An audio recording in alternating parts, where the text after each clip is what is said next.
Pessoal, então vamos dar continuidade, né, ao nosso conteúdo com a nossa última aula teórica do curso, onde a gente vai discutir eixos principais de inércia. Mas para isso vamos recapitular o que a gente fez, né, até a aula passada. Então, basicamente, a gente viu como calcular o tensor de inércia por um determinado corpo, né, que envolve o cálculo de 6 elementos de matriz, né? Na verdade, estou falando de 6 elementos de matriz, porque 6 e não 9, né? Lembra que essa aqui é a nossa expressão para a matriz do tensor de inércia, a matriz I, né?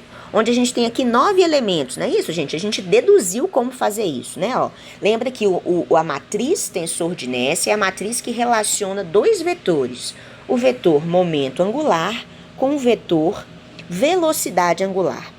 E o que essa matriz está nos dizendo? A matriz nos diz como que eu relaciono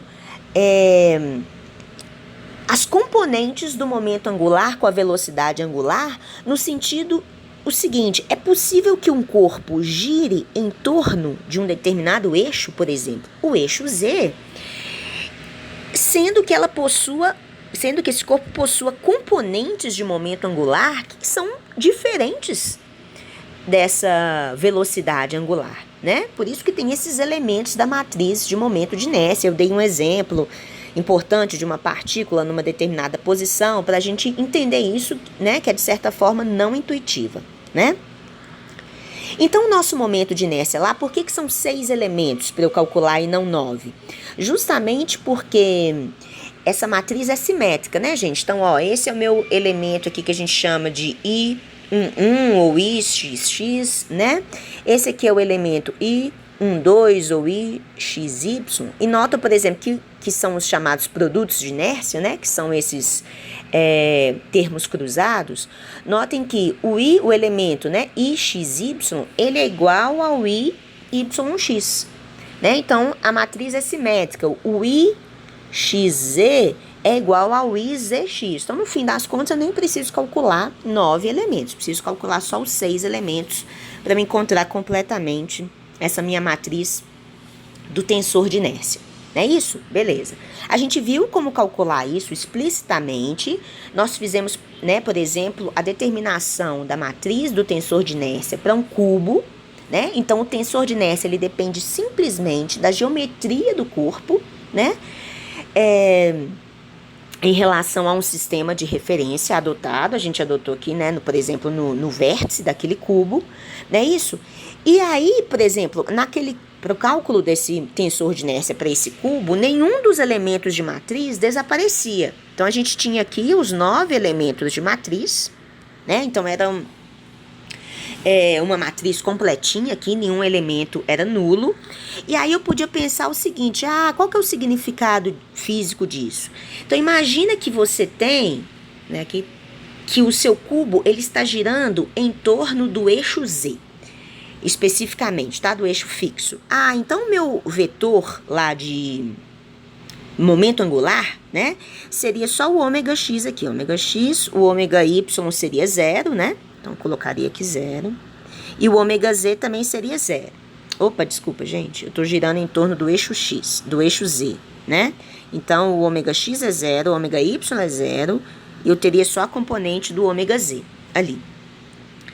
Ou seja, o que eu faria? Para eu achar a componente Lx lá do momento angular, eu pegaria essa linha da minha matriz do tensor de inércia, multiplicaria pelo vetor velocidade angular, né? Como todos esses elementos aqui, eles são não nulos, note que aconteceria o quê? Eu acharia que existe uma componente de momento angular ao longo do eixo x, mesmo que o corpo esteja girando apenas ao longo do eixo z.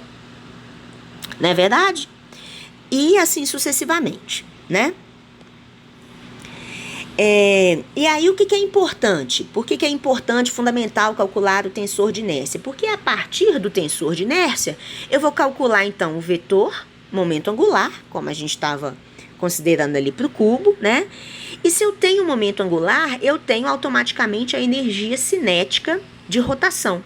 A gente não deduziu isso, mas a energia cinética de rotação, ela pode ser dada por meio vezes o produto escalar aqui entre o vetor ômega e o vetor momento angular.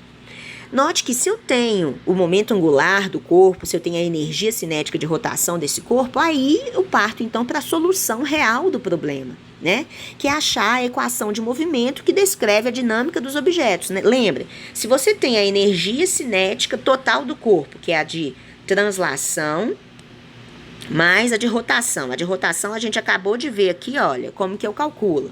Se eu tenho a energia potencial desse sistema, baseado lá na minha referência, eu tenho então a lagrangiana desse meu sistema, eu conseguiria obter as equações de Lagrange que descrevem todo o movimento do corpo, né? A gente não fez um exercício que vai aí até esses finalmente, mas a gente vai aplicar em algum momento aí da aula, tá? Então eu resolvo toda a minha dinâmica do corpo rígido, por isso que é fundamental saber calcular esses elementos de matriz e obter, então, esse tensor de inércia. Mas qual que é a ideia da aula de hoje, pessoal? A ideia da aula de hoje é o seguinte, às vezes esses cálculos desses elementos de matriz são muito chatos, né? Eles são muito dispendiosos. Então, o que a gente pode fazer? É possível que você determine um conjunto de eixos de rotação, né? Eixos ali do corpo, para os quais os produtos de inércia, que são esses termos cruzados aqui, ó, da matriz do tensor de inércia, esses elementos, eles se anulam. Então, né, naquela matriz lá, o IXY, o YX, IXZ, etc., né? Todos aqueles produtos cruzados ali vão se anular, restando apenas os elementos da diagonal principal, né? Então, se eu tenho uma matriz desse tipo aqui, ó, para o meu tensor de inércia, a gente fala que essa é uma matriz diagonal, né? Então, ela já está diagonalizada, ela só contém os elementos da diagonal principal, então é muito mais fácil de você fazer qualquer conta, é muito mais fácil de você obter o vetor momento angular, né? E resolver, enfim, o seu problema, tá? Pessoal, esses eixos que você determina no corpo para que ele rode em torno desses eixos específicos, fazendo com que a matriz de momento de inércia ela seja diagonal, são denominados de eixos principais de inércia, tá? Notem que quando você tem essa matriz diagonal para o seu tensor de inércia, o cálculo fica direto. Olha o que você tem, né? Se você fizer aquele cálculo lá, ó, para achar o vetor momento angular é I ômega, né? Quando eu coloco a setinha dupla aqui, é um tensor, né? Então, note lá, para você achar a componente x do seu momento angular, é a primeira linha vezes a coluna aqui do vetor velocidade angular. Note que o Lx vai ficar o Ixx vezes ômega x. O Ly vai ficar o Iyy vezes ômega y. Né? Então, é muito mais fácil, os elementos eles já estão diretamente relacionados, né, com as coordenadas. Ó. O Lx está automaticamente relacionado com o ômega x, o Ly está automaticamente relacionado com o ômega y apenas e o Lz com o ômega z. E aí o cálculo da energia cinética de rotação também ele fica trivial, né? Se você usar essa expressão aqui, ó, para você realizar aquele produto escalar, você vai chegar nessa expressão para energia cinética aqui de rotação, que é muito mais simples, tá? Então, é muito mais fácil se você encontrar eixos do corpo que te possibilitem encontrar uma matriz de tensor de inércia diagonal, tá? Agora, como é que eu vou determinar quais são esses eixos do corpo? Então, a gente vai pensar por uma lógica um pouquinho invertida, tá? Então, lembrem que, qual que é o meu objetivo? Meu objetivo seria determinar quais são os eixos do corpo, ali em torno do qual esse corpo pode girar, tá? Que são os eixos de rotação. Ou seja, o próprio vetor ômega, né? Lembra que ômega corresponde, né? A direção de ômega corresponde exatamente à direção do eixo de rotação. Então, quais seriam esses eixos que produziriam um momento angular paralelo a ômega? Não é isso, gente, que está acontecendo aqui? Olha, o Lx, ó, você vê, se eu tenho um momento angular paralelo a ômega, o Lx relaciona-se apenas ao ômega x, o Ly apenas ao ômega y, e assim sucessivamente, tá? Então, basicamente, essa minha equação, ó, de L igual ao tensor de inércia I vezes ômega, ela é uma equação que a gente fala que é uma equação de autovalores. Ao invés de ter lá o meu I tensor, eu estou colocando simplesmente o ômega, porque ômega é uma constante, né? Eu estou dizendo com essa equação aqui, simplesmente que o meu vetor momento angular, ele é uma constante vezes a velocidade angular, não é isso? Constante dada pelo meu ômega. Quando eu descubro essa matriz, então eu estou descobrindo aqui, olha, na verdade a gente chama aqui, ó, uma vez, aqui, ó, ou seja, uma vez diagonalizada, a matriz dos momentos de inércia, ela vai corresponder aos autovalores dessa equação. O que são os autovalores dessa equação? Exatamente os valores, gente, que dão a proporcionalidade correta ali, ó, de Lx com ômega x, de Ly com ômega y, tá? Então, isso vira o que a gente chama de equação de autovalores. Então, o que nós vamos fazer na prática? O que fazemos primeiro na prática é encontrar os autovalores daquela equação, né? Ó, os autovalores que são, ó, o lambda 1, o lambda 2 e o lambda 3. E depois nós obtemos o vetor velocidade angular, que vai equivaler aos eixos principais de rotação. Então, aqui eu vou dar a lógica matemática. Então, de novo, a gente está recuperando aquela informação lá de geometria analítica e álgebra linear, tá? Daquela disciplina suas. Depois a gente vai aplicar com um exemplo para o cubo, tá? Que a gente fez na última aula. Então, como proceder para eu obter esses eixos principais? Então, lá, ó, começa da sua primeira equação que você tem em mente lá. Sua primeira equação é que o vetor momento angular, ele é igual ao tensor momento de inércia vezes a velocidade angular. Só que eu quero obter os eixos para que o vetor momento angular seja paralelo a ômega. Então, essa equação é uma equação que vai se transformar simplesmente em lambda ômega. Eu posso escrever o meu vetor ômega em termos de uma matriz identidade, que eu estou chamando da matriz 1 ali, tá? O que é essa matriz 1, gente? É uma matriz diagonal 3×3, em que os elementos da diagonal principal são 1. Vocês concordam que essa equação aqui corresponde a isso aqui, ó?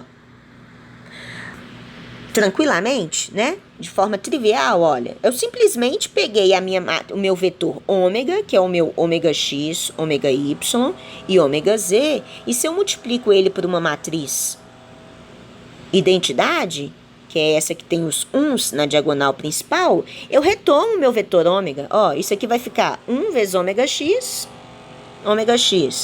ômega y, ômega z. Tá? Então, o meu vetor ômega, ó, é justamente a matriz identidade vezes o meu próprio vetor ômega. Ok, então eu vou reescrever lá a minha equação 1, ó. Então, meu tensor de inércia vezes o vetor ômega, ele corresponde a lambda, né? Vezes o meu vetor ômega. Meu vetor ômega é a identidade vezes o próprio vetor, tá? E aí, o que eu fiz? Eu simplesmente passei esse lado para cá subtraindo, né? Fazendo uma subtração de matrizes aqui, ó. Então, eu tenho que o meu tensor de inércia menos lambda vezes o vetor identidade, que multiplica ômega, é igual a 0, tá? Então, qual que é a ideia aqui, pessoal? Lembrem que a ideia é que eu obtenha os meus... Qual que é o meu vetor ômega? Ou seja, os meus eixos de rotação para produzir aquela matriz lá de tensor de inércia diagonal. Não é verdade? Para eu simplificar a minha vida. Só que no fim das contas, o que eu vou fazer? Eu fiz toda essa... Usei essa minha operação de matrizes. Na verdade, o que eu vou fazer primeiro vai ser obter os meus autovalores. Ou seja, vai ser obter exatamente a minha matriz os meus elementos lá de momento de inércia que diagonalizam aquela matriz do tensor de inércia, tá?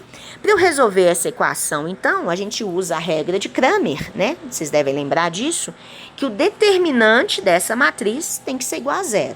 Então, o determinante dessa matriz tensor de inércia menos lambda vezes a matriz identidade tem que ser igual a 0. Né?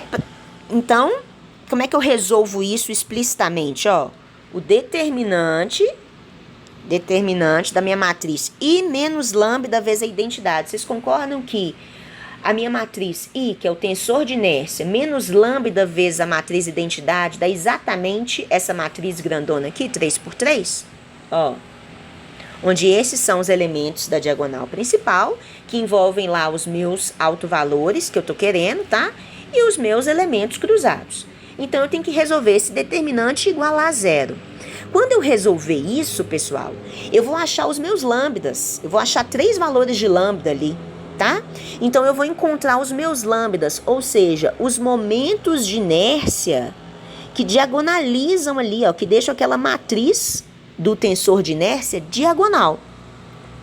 Então, note que a solução dessa equação não vai dar de cara as componentes do vetor ômega, que é o que você está procurando, lembra? Quando você encontrar as componentes de ômega, você encontrou o vetor ômega que está no eixo principal, né? Ou seja, você encontrou os eixos principais. Só que a gente está fazendo o caminho inverso. Para eu chegar nos eixos principais, eu vou primeiro obter os meus autovalores, que são os meus lambdas, ou seja, eu vou primeiro obter aqueles valores ali que vão deixar a minha matriz do tensor de inércia diagonal, e só depois, então, eu vou encontrar os meus eixos principais de inércia, tá? A gente vai aplicar isso para aquele caso do cubo, que a gente fez na última aula, tá?